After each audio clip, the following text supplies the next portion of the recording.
Top 3 bands James Hetfield hated.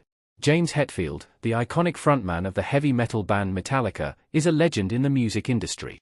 His powerful vocals, aggressive guitar riffs, and songwriting prowess have defined the sound of Metallica and influenced generations of musicians.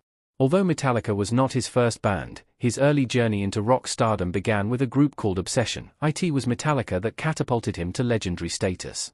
Over the years, Metallica's sound has evolved, yet it remains one of the most influential and popular metal bands of all time, thanks to its lasting legacy. James Hetfield's influence on heavy metal is undeniable.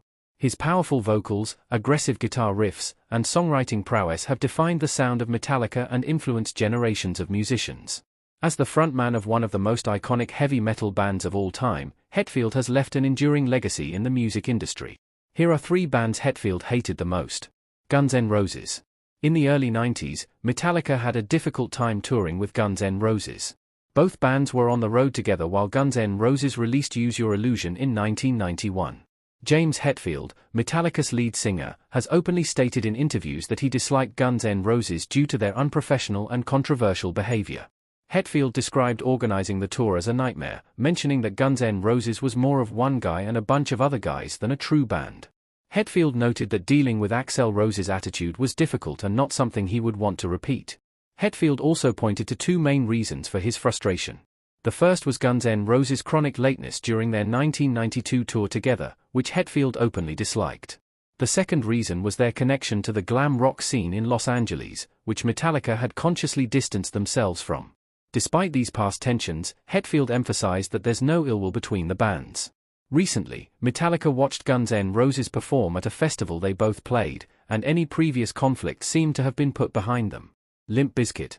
Limp Bizkit is an American nu metal band from Jacksonville, Florida. In the late 90s, Limp Bizkit was everywhere.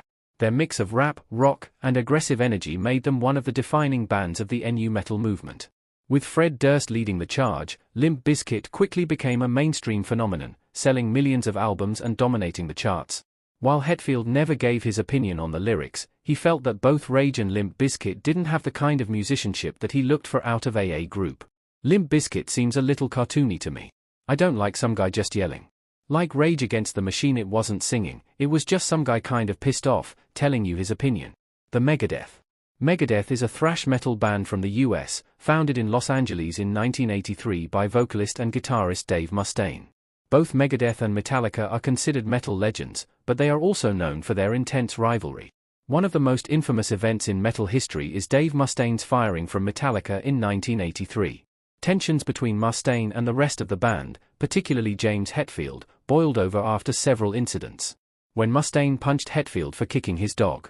Just before the release of Metallica's debut album Kill 'Em All, Mustaine was dismissed. At the time, Metallica was just emerging in the metal scene but has since become the most popular metal band in history.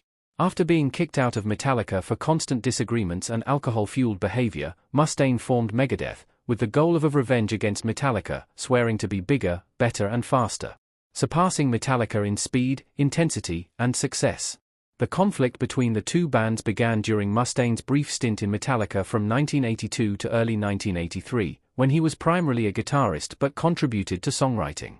While Mustaine was close with Hetfield and drummer Lars Ulrich early on, the band's heavy drinking and drug use led to escalating arguments. Mustaine has long accused Metallica of using his songs and guitar solos without credit, while Metallica has criticized Mustaine's ego and ongoing struggles with addiction. Metallica has experienced highs and lows, including the tragic loss of bassist Cliff Burton, whose death still affects both the band and its fans more than 3 decades later. While heavy metal peaked in popularity during the 1980s, it continues to stand out as one of the heavier and more enduring genres in music today.